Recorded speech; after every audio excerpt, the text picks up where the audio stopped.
സോപ്പിൽ തുളയിട്ട് നിങ്ങൾ സ്വയംഭോഗം ചെയ്യാറുണ്ടോ? അതോ നിങ്ങൾ സോപ്പ് ഉപയോഗിച്ച് സ്വയംഭോഗം ചെയ്യാറുണ്ടോ? എങ്കിൽ നിങ്ങൾക്കാണ് ഈ വീഡിയോ. നിങ്ങൾ soap, shampoo, Vaseline, baby oil പോലത്തെ പ്രോഡക്ട്സ് ഉപയോഗിച്ച് സ്വയംഭോഗം ചെയ്താൽ നിങ്ങളുടെ ലിംഗം പ്ലിംഗം. കാരണം വളരെ സെൻസിറ്റീവായ ഭാഗമാണ് നമ്മുടെ genital area. Vaseline, baby oil എല്ലാം പെട്രോളിയം ബൈ പ്രോഡക്ട്സ് ആണ്.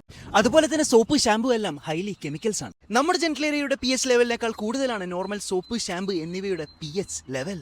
ഇത്തരം പ്രോഡക്ട്സ് ഉപയോഗിച്ച് സ്വയംഭോഗം ചെയ്യുമ്പോൾ ജെനിറ്റൽ ഏരിയയിൽ പൊട്ടലുണ്ടാവാനും ജെനിറ്റൽ ഏരിയയിൽ ഡാമേജ് ഉണ്ടാവാനുള്ള സാധ്യതകൾ കൂടുന്നു. സ്വയംഭോഗം ചെയ്യുമ്പോൾ ഏറ്റവും നല്ലത് ലൂബ്രിക്കൻസ് ആയ water based, oil based, silicone based lubricants അല്ലെങ്കിൽ വെളിച്ചെണ്ണ നല്ലൊരു ചോയ്സ് ആണ്. അതുപോലെ തന്നെ ശ്രദ്ധിക്കേണ്ട മറ്റൊരു കാര്യം, നമ്മുടെ ജെനിറ്റൽ ഏരിയ വൃത്തിയാക്കാൻ pH ലെവൽ കുറഞ്ഞ സോപ്പ് അല്ലെങ്കിൽ ലിക്വിഡ് ഉപയോഗിക്കുക. പുരുഷനാണെങ്കിൽ 5 to 5.5ഉം സ്ത്രീയാണെങ്കിൽ 3 to 3.5ഉം pH ലെവലുള്ള പ്രോഡക്ട്സ് അതായത് സോപ്പ് അല്ലെങ്കിൽ ലിക്വിഡ് ഉപയോഗിച്ച് ജെനിറ്റൽ ഏരിയ വൃത്തിയാക്കുക. നിങ്ങൾ നിങ്ങളുടെ മുഖത്തെ സൗന്ദര്യം സൂക്ഷിക്കുന്ന പോലെ തന്നെ അല്ലെങ്കിൽ അതിനേക്കാൾ സൂക്ഷിക്കേണ്ട ഭാഗമാണ് നമ്മുടെ ജെനിറ്റൽ ഏരിയ.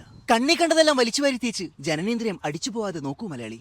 ഇത്തരം പ്രോഡക്ട്സ് ഉപയോഗിച്ച് സ്വയംഭോഗം ചെയ്യുന്ന ചങ്കിന് ഇത് അയച്ചു കൊടുക്കൂ. അവരെ കമന്റ് ബോക്സിൽ മെൻഷൻ ചെയ്യൂ. Masturbation is not a crime.